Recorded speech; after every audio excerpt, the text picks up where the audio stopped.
రెడ్డి గారు సీనియర్ రాజకీయ విశ్లేషకులు వీలపాటి శ్రవణ్ కుమార్ గారు ఉన్నారు. ఆన్లైన్లో అందుబాటులో ఉన్నారు బీఆర్ఎస్ పార్టీ సీనియర్ నాయకురాలు రజితారెడ్డి గారు. అందరితో మాట్లాడదాం. నమస్తే అండి అందరికీ కూడా. రైట్. సో రజితారెడ్డి గారు, గత కొన్ని రోజులుగా ఏదైతే ఫోన్ ట్యాపింగ్ వ్యవహారం రాష్ట్ర వ్యాప్తంగా ఒక కలకలం సృష్టిస్తుందో దానికి సంబంధించి మాట్లాడుకోవాలి అంటే చాలామంది అధికారులు దీంట్లో ఇన్వాల్వ్ అయి ఉన్నారు. ముఖ్యంగా అప్పటి బీఆర్ఎస్ పార్టీకి సంబంధించిన ముఖ్య నాయకుల పేర్లు అధినేత కేసీఆర్ గారు అండ్ అప్పటి మంత్రి కేటీఆర్ గారు, వీళ్ళందరి పేర్లే వినిపిస్తున్నాయి. వీళ్ళ కనుసన్నల్లోనే ఈ వ్యవహారం అంతా జరిగింది.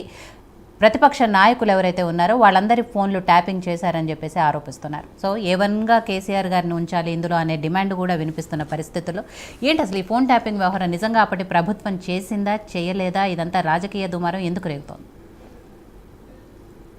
ఫస్ట్ ఆఫ్ ఆల్ యోయో ప్రేక్షకులకు ప్యానెల్లో ఉన్న పెద్దలందరికీ నమస్తే అండి.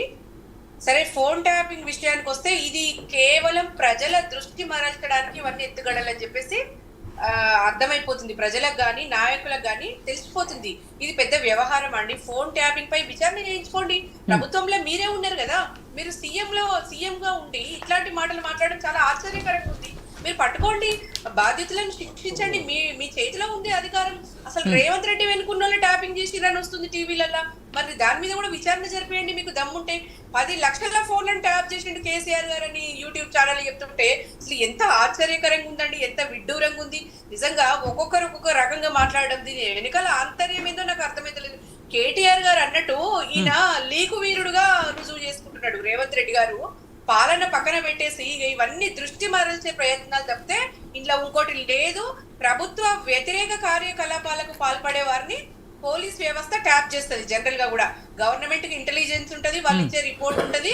సరే, వాళ్ళకి ఏదైనా అనుమానం వస్తే ఒకరిద్దరిని ట్యాప్ చేయొచ్చు.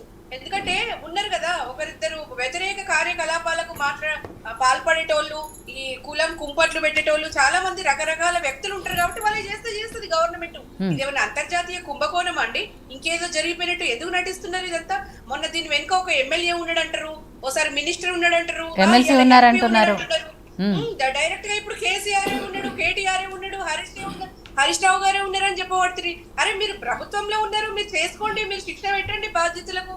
మీరు ఏందో చూడండి. మీరు ఏమీ లేదండి, కాంగ్రెస్ హామీలపై ప్రజల దృష్టి మరల్చడానికి ఈ ఎత్తుగడలు కానీ ఇదేమీ లేదు ఇందులో. అసలు మీరు ప్రభుత్వంలో ఉన్నప్పుడు మీకు ఇదొక లెక్క అండి. మీరు ఇవన్నీ పాలన పక్కకు వదిలేసి రజితారెడ్డి గారు, ఇక్కడ 2 విషయాలు ఉన్నాయి. ఒకటి, వాళ్ళు అధికారంలో ఉన్నారు, వాళ్ళు చర్యలు తీసుకోవచ్చు కదా అంటున్నారు. వాళ్ళు అధికారంలో ఉన్నారు కాబట్టి చర్యలు తీసుకుంటున్నారు కాబట్టి ఇవాళ ఈ వ్యవహారం అంతా బయటకు వచ్చింది. ఒక్కొక్క అధికారి పేర్లు ఇవన్నీ కూడా బయటకు వస్తున్నాయి అనేది ఒకటైతే. 2, ఇదొక కుంభకోణమా, ఇదొక పెద్ద విషయమా అని మీరు అంటున్నారు. కుంభకోణం కాకపోవచ్చు, పెద్ద విషయం కాకపోవచ్చు, మీకు అయి ఉండొచ్చు. కానీ ఎవరివైతే వ్యక్తిగత సమాచారం కూడా బయటకు వస్తుందో అండ్ కొంతమంది బిజినెస్ సంబంధించిన వాళ్ళు కానీ లేకపోతే రియల్టర్లకు సంబంధించి కానీ వాళ్ళ ఫోన్లు కూడా ట్యాపింగ్ చేసి వాళ్ళని బెదిరింపులకి దాడులకి పాల్పడ్డారనేది కదా. అయితే దీనికి సంబంధించిన ప్రూఫ్ ఎక్కడుంది? ఇప్పుడు ఒక్కొక్క ఛానల్, ఒక్కొక్క యూట్యూబ్ ఛానల్ ఒక్కొక్క లాగా మాట్లాడుతున్నారు. సీఎం గారు ఒక రకంగా మాట్లాడుతున్నారు, వాళ్ళ మంత్రులు ఒక రకంగా చెప్తున్నారు, ఇటు యూట్యూబ్ ఛానల్ ఇంకో రకంగా చెప్తున్నారు. నేనేమంటున్నానండి, ప్రభుత్వంలో మీరున్నారు, దీనిపైన దర్యాప్తు చేపియండి. బాధితులు, దానికి సంబంధించిన బాధ్యులు ఎవరైనా ఉంటే చట్టపరంగా శిక్షించండి. అంతేగాని మాటలు టీవీ సీరియల్ లెక్క రోజు ఒక మాట మాట్లాడుకుంటూ ప్రజలను గాని నాయకులను గాని ఇబ్బంది పాలు చేయడం ఎందుకు? ఈ ఎలక్షన్ మూమెంట్ లో ఇవన్నీ మాట్లాడి ఏదో బీఆర్ఎస్ పార్టీని పలచన చేయాలని చూస్తే ప్రజల్లో మీరే కదా పలచనైపోతున్నారు. ఇవన్నీ ఈ వ్యవహారం అంతా ఎట్లుందంటే నోటికి ఏదొస్తే అది మాట్లాడాలి, బీఆర్ఎస్ అధినేతని పలిచన చేయాలి అన్న ఉద్దేశంతోనే తప్పితే ఇలా నిజానిజాలు ఏమీ లేవు. ఇలా చూడండి, ప్రభుత్వం ఇప్పుడు ఆయన ప్రభుత్వంలో ఉన్నాడు, ఆయన చేస్తలేడా చెప్పమనండి, ఆయన ఏం చేస్తలేడా చెప్పమనండి.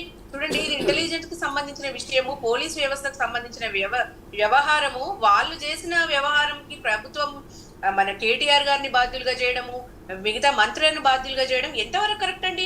ఈ రోజు వాళ్ళకి సఖ్యత లేదండి. వాళ్ళ రాహుల్ ఒకటి మాట్లాడితే ఈడ రేవంత్ రెడ్డి గారు ఒకటి మాట్లాడుతున్నారు. వాళ్ళ నాయకులకి సఖ్యత లేదు. అదాని ఫ్రాడ్ అని రాహుల్ అంటే నై అదాని అమారా దోస్తి అని అంటున్నాడు.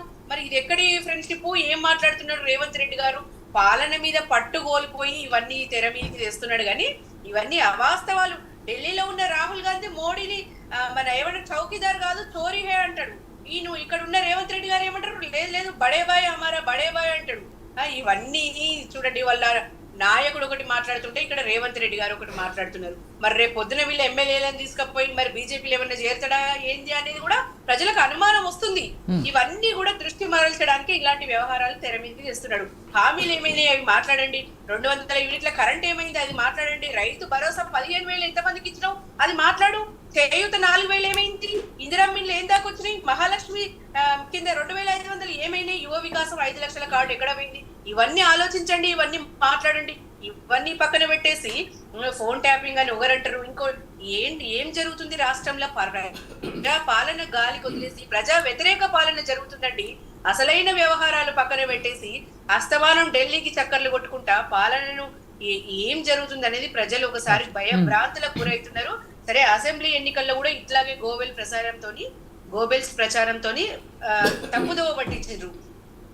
ఇప్పుడు కూడా పార్లమెంట్ ఎలక్షన్ లో అదే పంతాన్ని కొనసాగిస్తాం అనుకుంటున్నారు. కానీ ప్రజలు పరిపాలన దక్షత ఉన్నోళ్ళు, ప్రజలు చాలా చైతన్యవంతులు, రాజకీయ చైతన్యం గల వాళ్ళండి. ఇవన్నీ మాటలు ప్రజల దగ్గర నడవదు.